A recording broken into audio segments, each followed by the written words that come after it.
What is up, guys? Welcome back. Just in case you've been living under a rock, Battlefield 2042 was announced the other day, and it looks really good, but the reason I'm talking about it is because this is basically the game that Need for Speed 2021 was delayed for.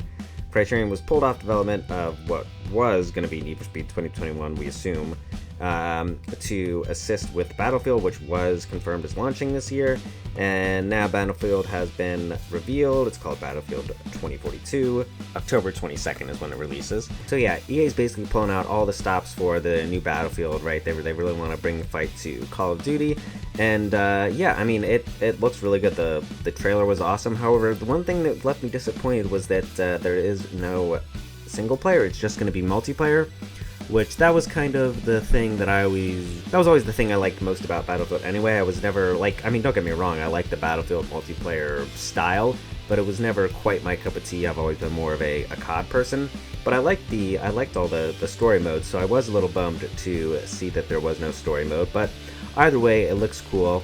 The thing that has got me bothered, though, is that it better be really good, because if you're like me and you're a fan of Need for Speed, it better be really, really good to justify them pulling off Need for Speed. And it's also just increasing my expectations for Need for Speed 2022. So by pulling Criterion off to assist with the development of Battlefield 2042 and thus delaying the new Need for Speed game, EA has basically hyped up our expectations for Need for Speed even more. I mean, on their side, I don't think they're really thinking at it at quite this level, because they're a business and they're going to make plenty of money off Battlefield, and when they finally announce and release a new Need for Speed, they're going to make plenty of money off that as well. But what we should be concerned about is what they're going to do for us as the serious fans, right? They need to make it good, because they came out and said they're delaying Need for Speed because they needed help on the new Battlefield, and I get why they need to pull teams, but the fact that it doesn't have a single player, that it's just a multiplayer game, though they better really have some cool vehicle mechanics or world aspects, or I don't even know what they had Criterion doing, but it better be freaking worth it, man. That's all I'm saying. I want to know what you guys think, though. Does it look like Battlefield was worth delaying Need for Speed Heat for? Let me know. And then on the other side of that, now that they have delayed Need for Speed, typically delays come because you want to finish working on a game, whereas this was a case of they were finishing working on a game, but it wasn't the game in development.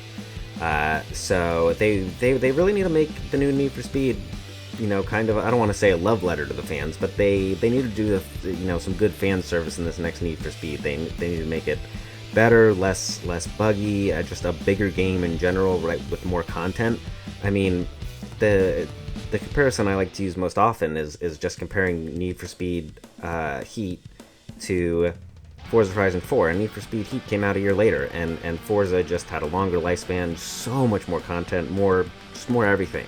And I'm not discounting Need for Speed Heat, right? I've said on this channel many times that I think Need for Speed Heat is a good game. It needed more, but it had the base game of Need for Speed Heat was great.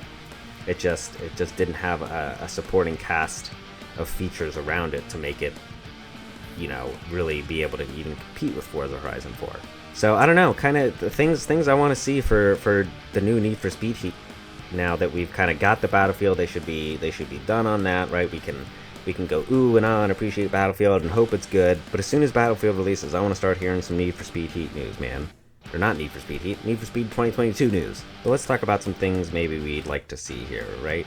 So I'd love to see them take full advantage of the next-gen software, which, sorry for you guys that haven't upgraded to the current-gen consoles yet, but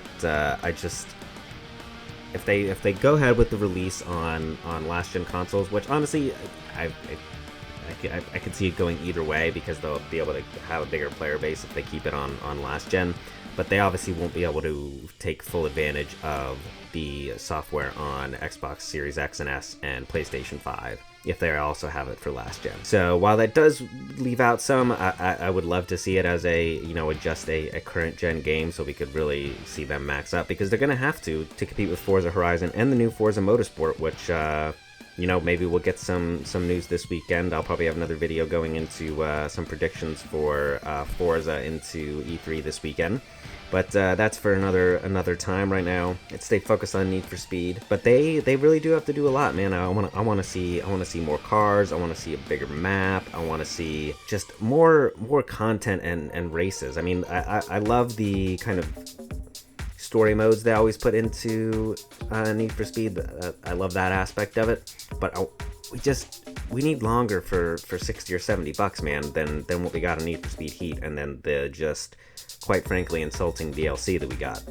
So I'd like to see a lot better post-launch support and just, honestly, a better foundational game.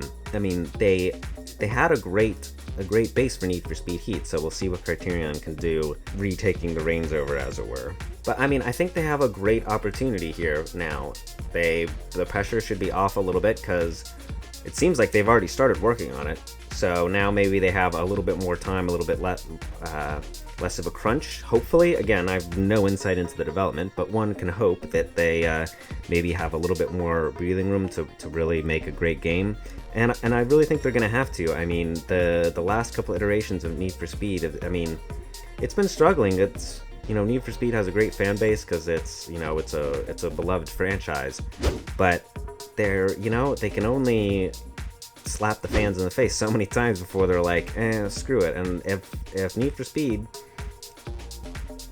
is just a good game, I don't know how they can recover the series with these other games that are coming out. I mean, I think part of the reason also that maybe Need for Speed got delayed as well was not just for helping out with Battlefield, but if they were already expecting the next Forza Horizon to be announced this year, like we're all expecting come Microsoft's press conference on Sunday, that could have also led them to be like, you know what, don't want to compete against Forza.